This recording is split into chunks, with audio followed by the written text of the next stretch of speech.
Thank you, Carl, and good evening, everybody. And it's great to see so many people here, despite the temptations on the box next door. We'd all like to be there as well. Thank you very much again, Joe and Committee, for inviting me back to McGill. I spoke here 2 years ago, and you can claim another first for McGill, Joe.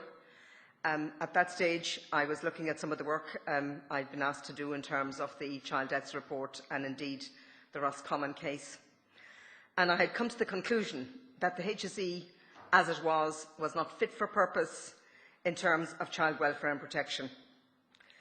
That was the piece that was remembered, and I am very pleased that 2 years on, which is a very, very short period of time in terms of how things happen for children in this country, that we are getting to the point where we will have a dedicated agency called the Child and Family Support Agency, who will look after the needs of children, not all of whom are vulnerable, but who may be on that trajectory, and most importantly, that will act with family and with community to prevent problems from growing. Because that, I think, in all of the work that I have done, the thing that upset me most, and it ties up very much with the statement of the First Dáil, is that one could see that children were getting into trouble and nothing was done. Support wasn't put in, sometimes too much support was put in, but without a coherent plan. And the neglect of children. We all kind of pull back in horror when children are abused, as we should, but the neglect of children, not feeding them, not clothing them, not caring for them, not sending them to school, denies very fundamentally their rights as a child and as a human being. And I think that those messages, which are not the strident ones, if you like, are really very important. Thank you, Joe, for rescuing me. Tonight, I'm going to kind of keep my remarks within a 22-year period, and I promise not to go on forever. But it just so happens that in September 1992, Ireland ratified the UN Convention on the Rights of the Child. That convention outlines the responsibility of state parties to protect and promote children's rights through laws, policies and practice. We have come a long way for children in Ireland since 1991. At that point, there's still a long road to travel, let me hasten to add, but we have made progress. We were just coming out, not out of it yet, because I returned to work in Ireland from England in 1990. We were just coming out of a dreadful depression, again, immigration, etc., everything that we're now yet again familiar with. The Childcare Act of 1991 was on the statute book. And let me just remind us that that replaced the 1908 Act. I had worked and lived in England, trained to be a social worker there, had about 5 changes of legislation as evidence grew about what was needed. And here we were still reliant on an act that really had its history and its ethos in poor law thinking. In 1992, Ireland's population was 3.5 million. Children at that stage, that's children and young people 0 to 18, comprised 34% of that, 1,200,000, just over 200,000. Today, we have a population of 4.5 million, and again, children are about a quarter of this. We have 1 million, again, just over 200,000 children. The changes in Irish society have been very rapid over these 20 years. We've moved to live in cities or on the outskirts of cities, we've smaller families, and we have diverse family life. And yet, sadly, again, our laws have not moved to cope with the changes, to understand the changes, and to include all our children in. For example, 2010, the Civic Partnership Bill, but children who are being raised in families where the parents are of same sex do not yet have equal rights to a relationship with both their parents. The year following our ratification of the Convention in 1993, Judge Catherine McGuinness delivered her report on the Kilkenny incest case. And I sometimes think, do we realise what a debt of gratitude we owe to that woman in terms of the work she did, both in her various positions as a judge, but also with that very important case. Because she, for the first time, shone a light on what life was like for some children in families. A young girl, you may remember, a young woman, was a minor, was abused, was dreadfully abused. And we in Ireland had turned our eyes away. There was lots of red flags, there was lots of evidence, but we didn't see it. She told us then, Judge McGuinness, that we needed to amend Bunreacht na hÉireann, that we needed to have a statement in there that gave express rights to children, because she knew from her work and from that case how vulnerable children were when they weren't part of loving and caring families. And most Irish children are, and I think we sometimes forget that. Most Irish children are doing very well. On all the well-being indicators, they score very highly. And when they're asked, are they happy with their parents? Yes, they are.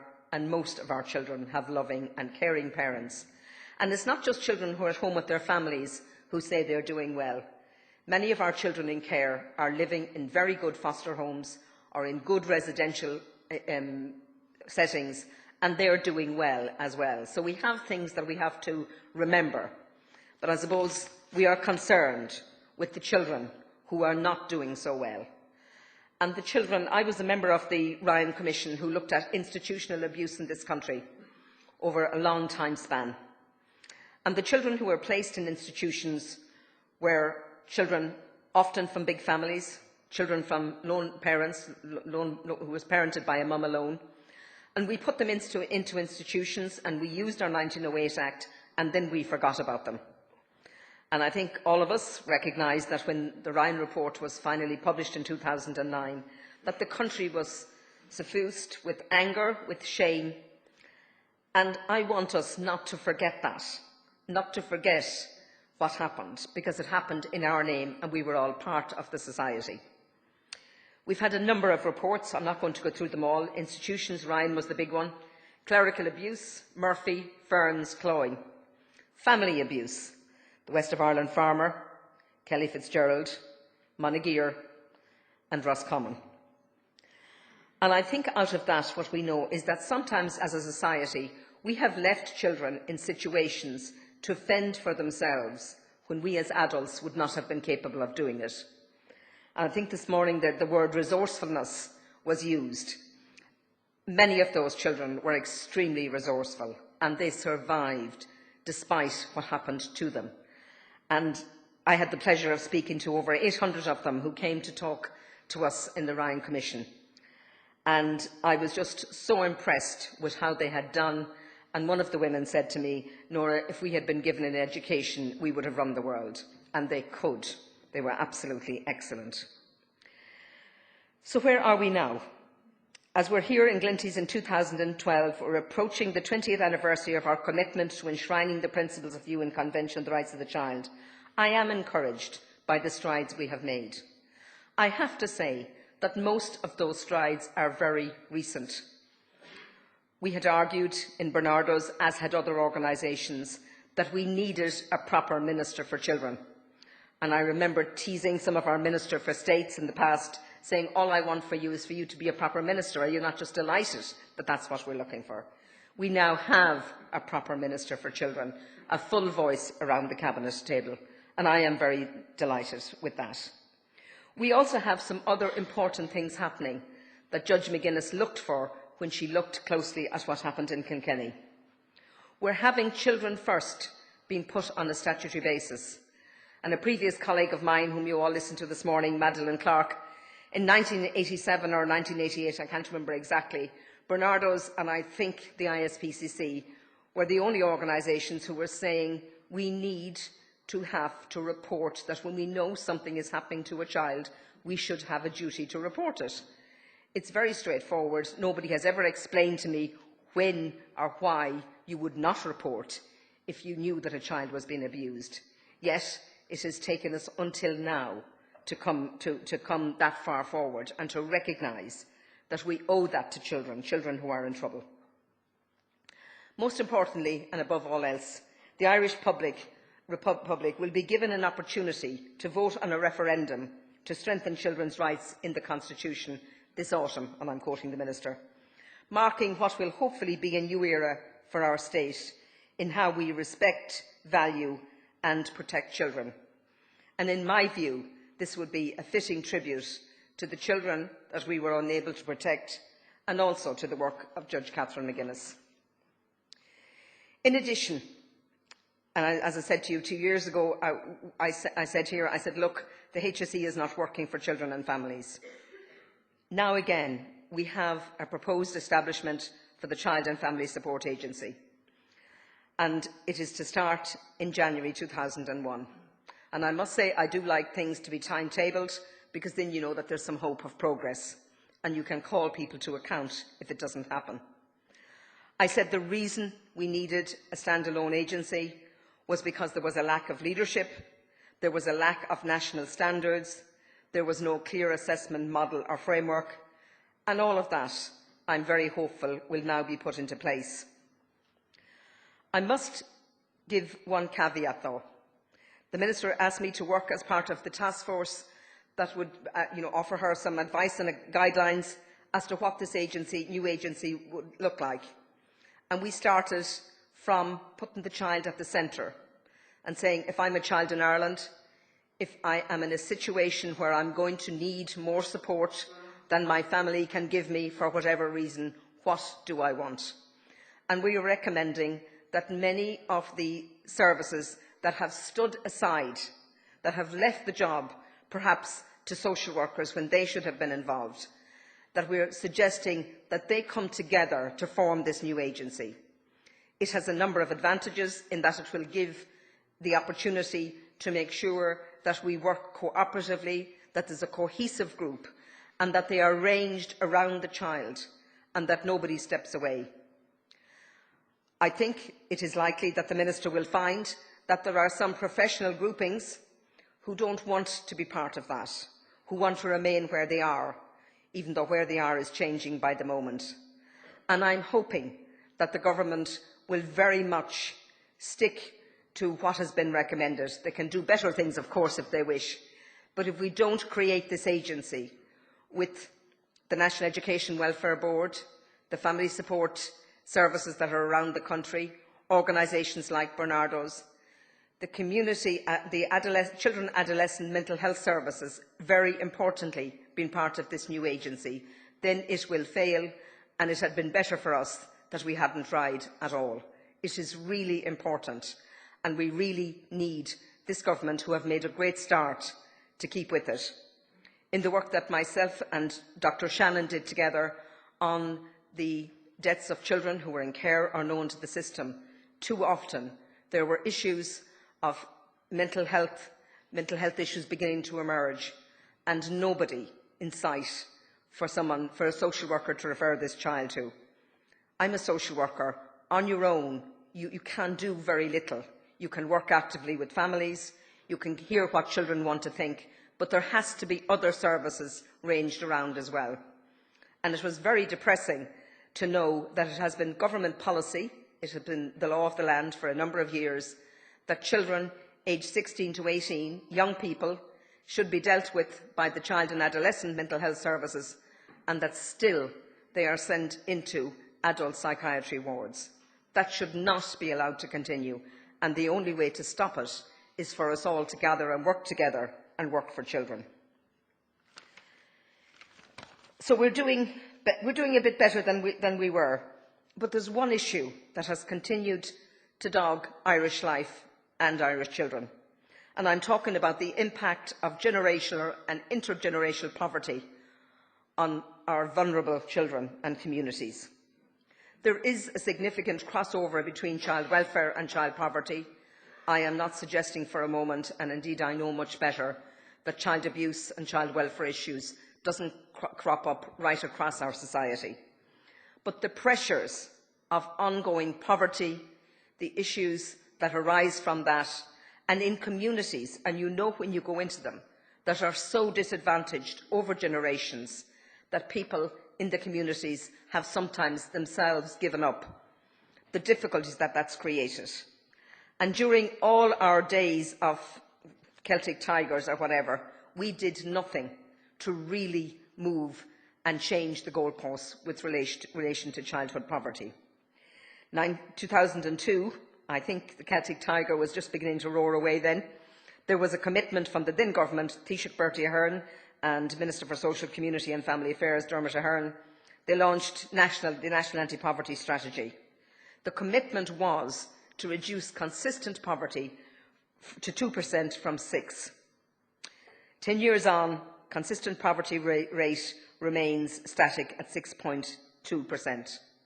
And when we had money, we put money, we increased the amount of income supports, but it's not just about income supports. It's also about services, and it's about access to services. In particular, and somebody spoke about it this morning, or maybe this afternoon, and it's one that I have a particular bee in my bonnet about, is education, education, education. We know that children, young people, will not get on in today's world, or for many generations, without a good standard of education. If I tell you, I think it was Don actually who spoke about it today, if I tell you that in 1980, 1 in 3 children in disadvantaged areas left our primary schools unable to read and write, and that figure continues, and we have not been able to eradicate it. So I would be very much on the view that we need to do something about our literacy skills and about our basic numeracy skills, so that we are not continuing to export children and young people who can't make it here or anywhere else because they don't have the basic skills available to them.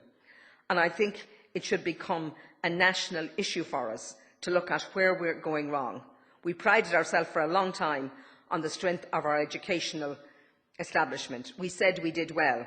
I think I remember some discussion when people were, as indeed they have a right to, look for more money for their job, and they wanted to be credited with the Celtic Tiger because of our good educational system.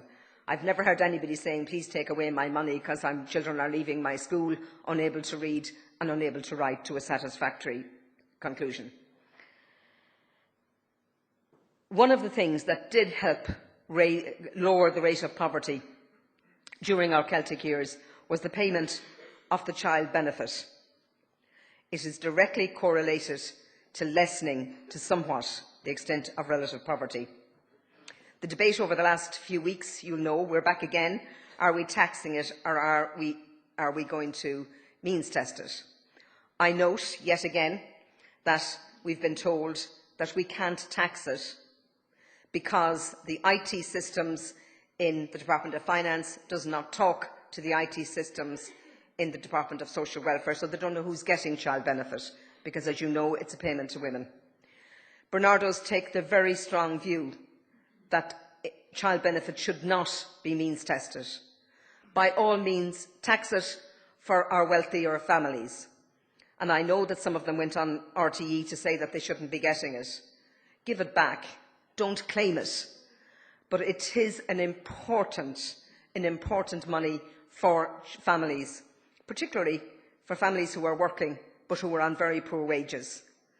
So if we have a systems failure, please don't have children pay the price for yet another systems failure. I'm nearly finished. I just want to point out 1 or 2 other things to us.